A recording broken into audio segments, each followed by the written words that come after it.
Come on, load up. Thank you. And we are ready, rock and roll, everybody. So, welcome, everybody. How are y'all doing tonight? I'm Power 3, if you guys didn't know that.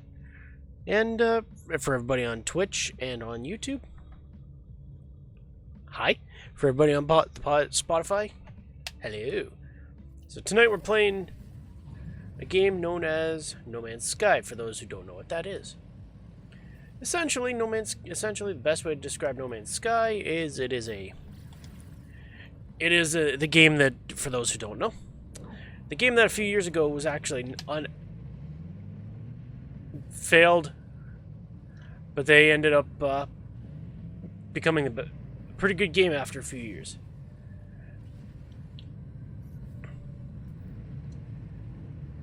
Crap. But regardless, that's not what we're talking about tonight on the podcast, but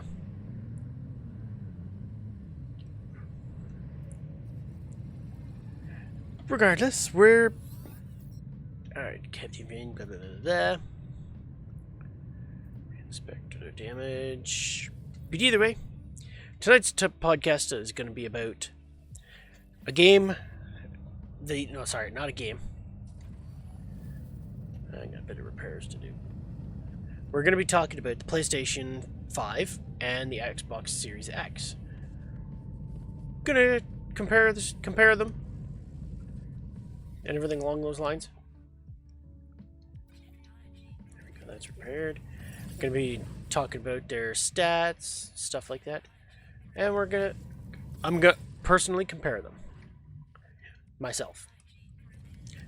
Give my 2 cents, you know. Of course, this is freaking loud as shite.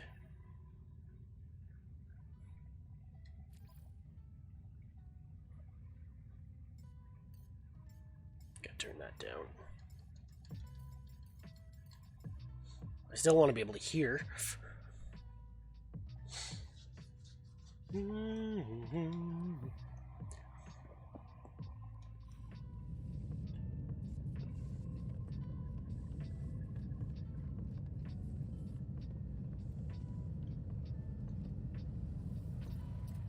Okay. Save that so I don't lose my progress.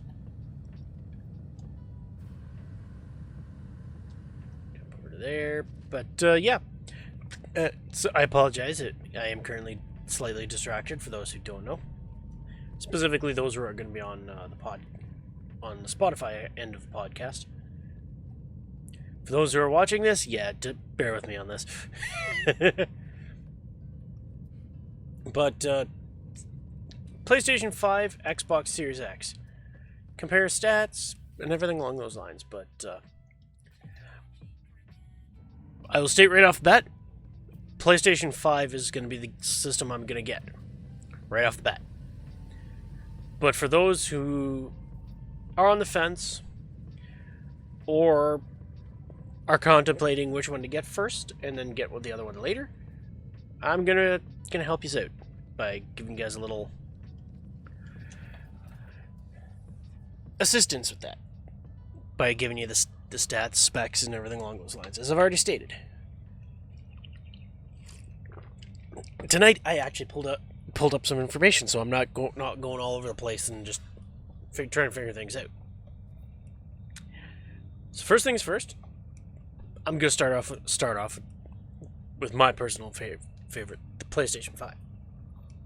So PlayStation 5 was revealed a few weeks ago. I actually streamed it live. The video, if you want to watch it, is on YouTube. But they didn't reveal much back then, but it's assumed, based on what's been revealed prior to that, what we're dealing with. For the PlayStation 5, the spec list is what I'm gonna base it off my opinion off of. And bear with me, I will try to be as in between as I can for the purpose. But I've already said I'm getting PlayStation 5. I don't care what anybody says. So the specs for the PlayStation 5, from what I'm reading here, we've got an 8x Gen or no, sorry, 8 times Zen 2 cores for the CPU at 3.5 gigahertz, which means it's going to be some speedy. The GPU is going to be 10.28 teraflops with 36 CUs at 2.23 gigahertz. Now, bear with me. I'm a techie, but some of these lines I'm more confused than anybody else. But for those who do know, you know what I'm talking about. For me, I'll just go based on what I'm thinking, based on what I believe. I am a techish guy, but even I've got my limits because I'm not full into the tech thing as much as some people. The GPU architecture is a custom RDNA 2 that I'm aware of. I've heard that they are pretty good. They're not the kings, but they are definitely really good architectures, and they will definitely good for performance. I've heard a few things about them, and not a lot of people complain about them. And being that they're custom for PlayStation 5, they will be specifically to playing video games. And I've seen some quality games come out that they've shown so far. As for the memory, this one definitely pleases me because RAM is everything. The memory is a 16 gigabyte GDDR6 with 256 bit memory interface. And I know what a DDR6 is, and that's like with 16 gigs, could be a lot higher, but at the same time, that's still pretty good. Can't argue with that. Cannot argue with 16 gigs. It's possible as time goes on, there's going to be even more RAM put into it in the future, but for now, 16 gigs, I'd say is pretty good for a console. Not great, but pretty good. Memory bandwidth, so that basically would mean if I'm to base it off of, that's going to be internet related, and that's we'll go with 448 gigabytes a second. That is a vast improvement.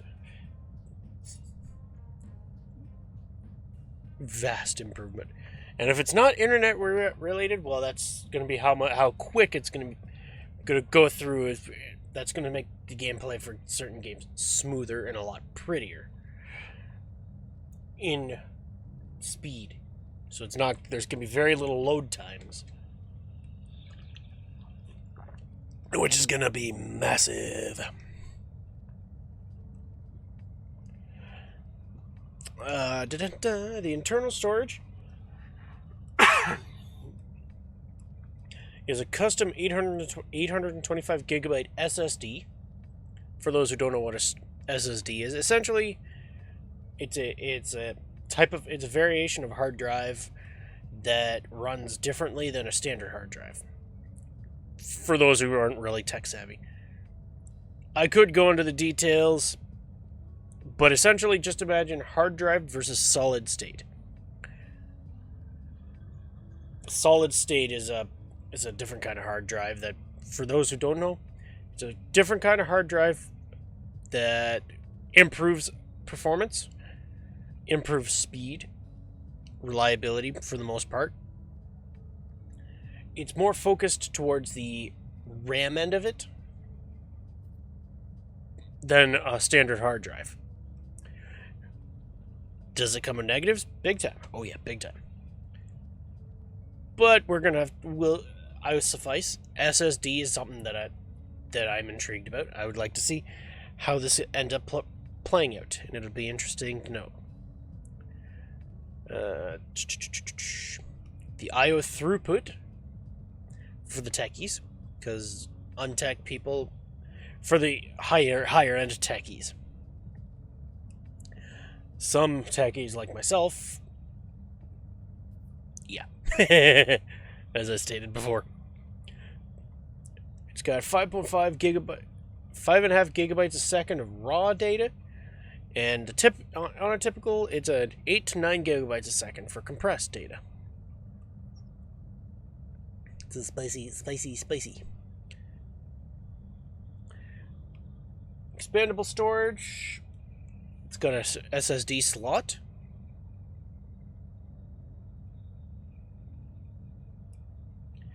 And it does have for NVMe SSDs.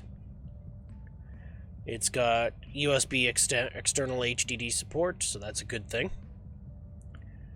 It's got a 4K UHD Blu-ray drive, optical drive,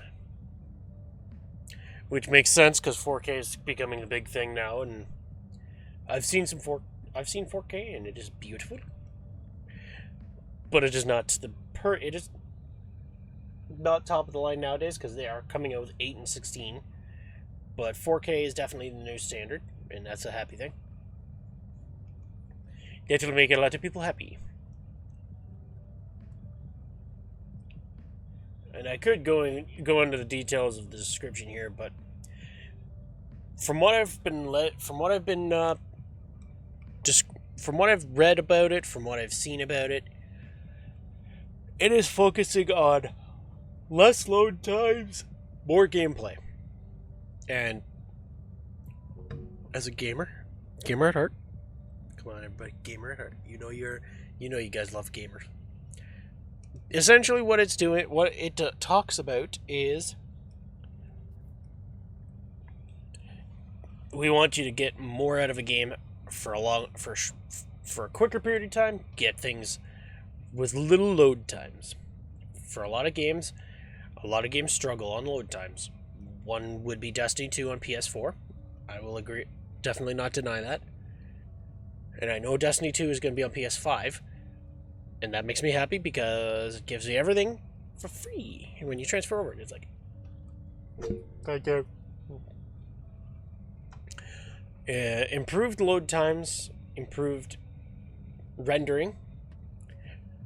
So all the rendering for games like this would be beautifully immaculate. Games like Destiny 2, rendering would be beautiful. And vast other games, Elder Scrolls. I gotta get back into that at some point. At some point, I'm gonna get back into that. But games that involve a lot of rendering. Call of Duty, Elder Scrolls, Destiny 2, this game. What other games? I have an idea. I just want to do something here in the game, but for those who are on podcast, I'm just changing things around here. But essentially, what we are going to do is have faster memory speeds, so everything is going to load faster, everything is going to run quicker, smoother. It's going to be very, very performance related, dealing with how quickly you want to play games. And that makes me excited because I like my games. And I like load times to be fast. The faster a load time is, the better it is. Come to me, ship.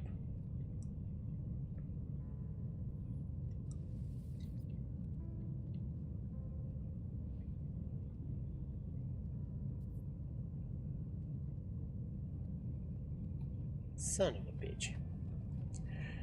But regardless, things are going to be an interesting dilemma for that, because SSD does come with its limitations, as in it's not as much on the storage, so you have to have external or HDD or whatever you want to call it.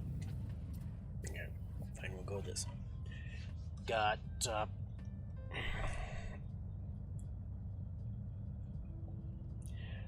untacky, bear with me. I apologize. I'm drawing blank here because I've never had an SSD in my life. I'd love to have one and figure things out about them, but I don't have one. 16 gigs of RAM combined with an SSD, on the other hand, it's going to be a vast, vast good time. Alright, so for now, we'll change the subject to the other company. I'm just kidding. The Xbox Series X. So essentially, what I'm quickly looking at right now, it's from what I've heard, it's not going to be focused on. It's going to be focused on a whole bunch of things. It's going to have video compatibility. It's basically carrying on to this home entertainment system, but a lot more powerful, with a lot more gaming capacity. I will give them that. They're finally returning to their roots for gaming, but they're still keeping it as a home entertainment system to a point. I mean, most of them are home entertainment systems, anyways. But they do have a little more than for home entertainment system, like movies, Netflix, and stuff like that, than the PlayStation, which is mostly dedicated to video gaming. So we're gonna talk about the Xbox. The processor is 8 cores at 3.8 gigahertz, 3.66 gigahertz without SMT, custom Zen 2 CPU. Okay, very nice. From what I'm led to believe, the Xbox is focusing on more of the graphics end of things than load speeds and stuff like that. They're focusing on making games to be gorgeous to look at. Not gonna knock them for it.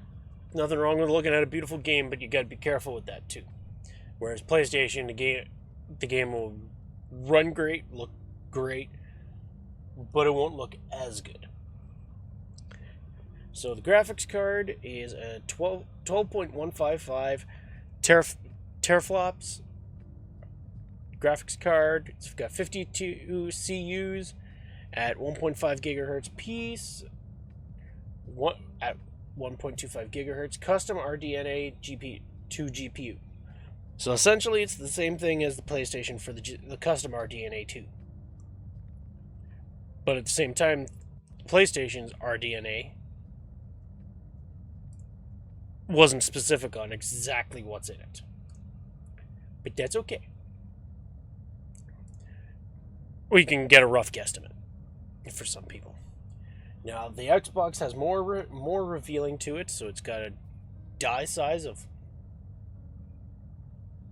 360.45 mm2. Don't ask me, I have no idea about die size, but bear with me on that. For everybody, for those tech people who are going to be watching this on YouTube, if you guys want to post on the comments section, you guys go right ahead. It's got a 7nm enhanced process. Again, not as tech savvy as most people. But we're now getting back into the same area as the previous. So we're going to talk about the memory. It's got roughly the same GDDR6 memory RAM drive. It's a 16 gigabyte drive with 320 megabit bus. Its memory bandwidth is 10 gigabytes at 560 gigabytes a second, or 6 gigabytes at 336 gigabytes a second. So they have options. There's two different sets of options there, I guess, for those who don't want high tier or whatever. It's got a 1 terabyte custom NVMe SSD storage. 1 terabyte is internal storage. So right there, it's got more memory space. That's fine. You can have, just because you got more memory space doesn't mean anything. Just means you get to have more on your system. It's got IO I/O throughput, or for those who are hex, I/O is essentially on and off. But that's on, so it's on/off throughput. It's got 2.4 gigabytes a second of raw data, 4.8 gigabytes of compressed data, with custom hardware decompression block. So that's built right into the console. It's gonna run. It's definitely gonna be a more powerful system than its predecessor. That I'll give it. And from what I've been hearing, it is more powerful than the PlayStation 5. Power does not equate to... What's the best way to describe it? Power does not equate to quality gameplay. I could be completely wrong on that. I will put it right out there. I could be completely wrong. But just because you're the most powerful system does not mean you got the games that can run to it. Yet. So it's got expandable storage of 1 terabyte expansion card, which matches the internal storage exactly. So you can expand it with a little internal card, but you never know. You could see things in the future. It's external. Is capable of it is USB 3.2 external HDD support, which makes sense. That's kind of a standard norm in modern time. This optical drive is also 4K Ultra HD Blu-ray drive. Its performance target is 4K at 60 frames, up to 4K at 220 frames, or 8K at 60 frames. So them putting that there indicates that they're targeting 120 frames at 4K. Reality is, you'll never, and every PC player will tell you this, you'll never ever consistently stay on your frame rate. Your frame rate is constantly changing based on load factor, RAM factor, a whole other host of factors. Everybody says it's going to run 120 frames, and it's like, no. No. Base it on the game. Base it on the area, in certain areas in the game. Base it on how much RAM is being used at the moment. Because you're never going to be guaranteed 120 frames at every single second. And having 120 frames per second, if you can maintain it within that general vicinity, yeah, you'll be perfect. But I'd definitely say 60 to 120 is where it's going to be settling every time. So you got that 60 frames per second range. You never know what's going to happen. We're going to see how things go for that.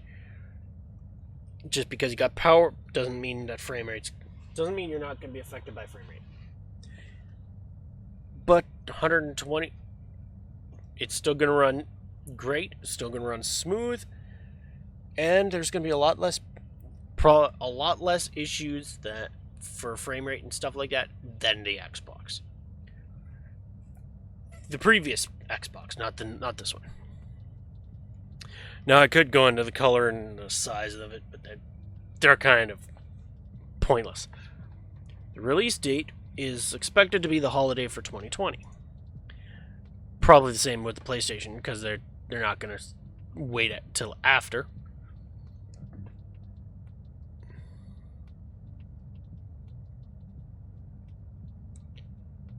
So regardless how you look at it, essentially you're basically getting roughly the same performance, but two completely different animals. You got a system focusing on load times, focusing on quality gameplay, and focusing on getting you back into the action as quickly as possible at a very good location for its stuff. Doesn't have much else for the description for PlayStation 5. Of course, this was updated in April of this year. So things definitely would be changed. Because it definitely would have been changed by now.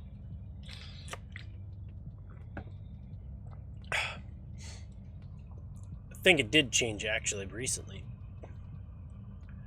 Let me take a peek here. E3?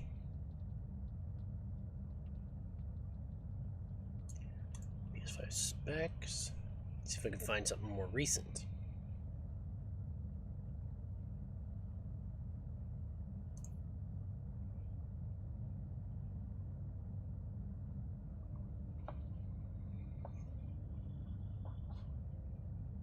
That's useless to me.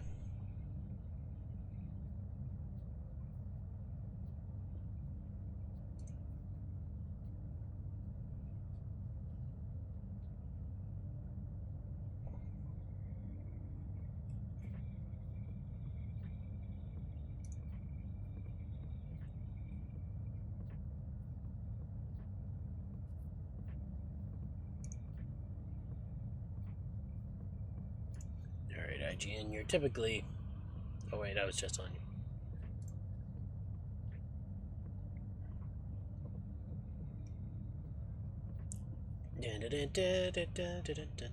No, I want most recent.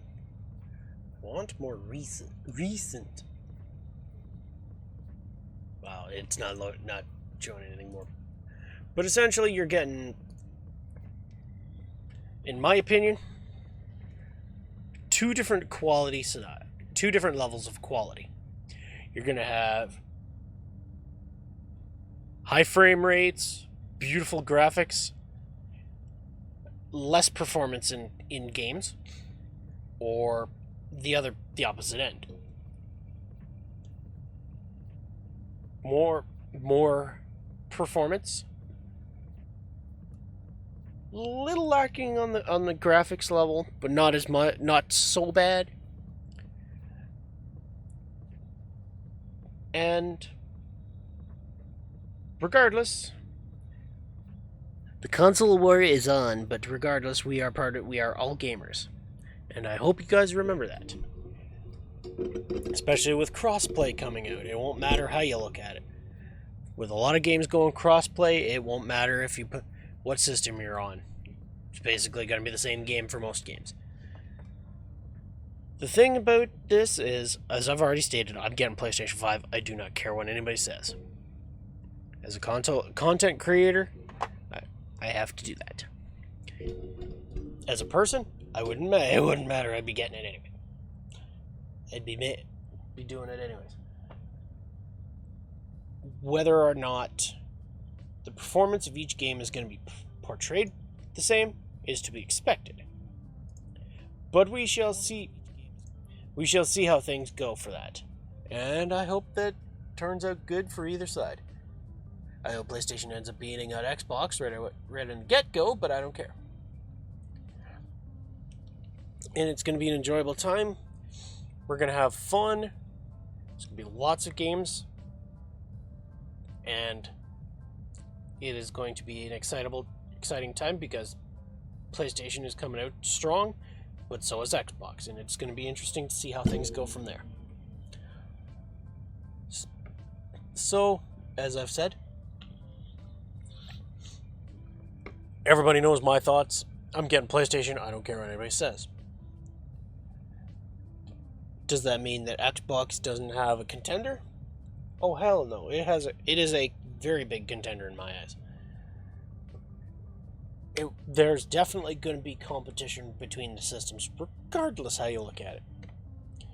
They are competing against each other to have the better console, the better system, and it's going to be interesting. To the PC players out there, we know. Everybody knows. Everybody knows.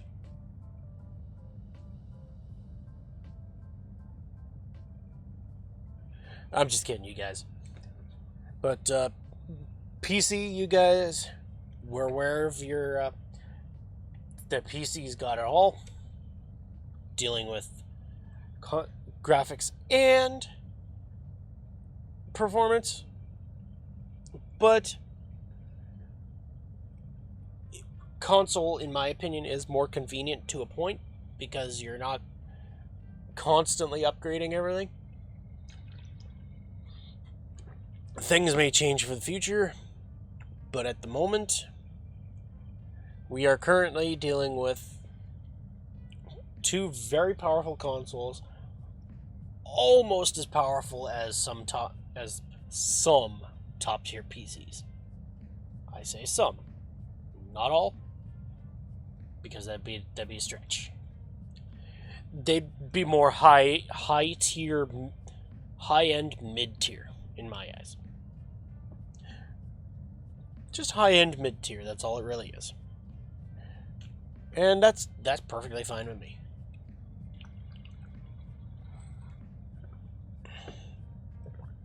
So yeah, guys. Water. That is the podcast. So thank you all once again, everybody over in Spotify. Thank you for coming over and checking it out. Everybody on YouTube, thank you also. It's greatly appreciated. I will see you guys next time. So don't be afraid to check it out. You guys are going to be fantastic regardless how you look at it. Post, share, subscribe if you're on YouTube. I don't know how it works on follow on Spotify, and it'll be greatly appreciated. So thank you all once again. I'll see you guys next time.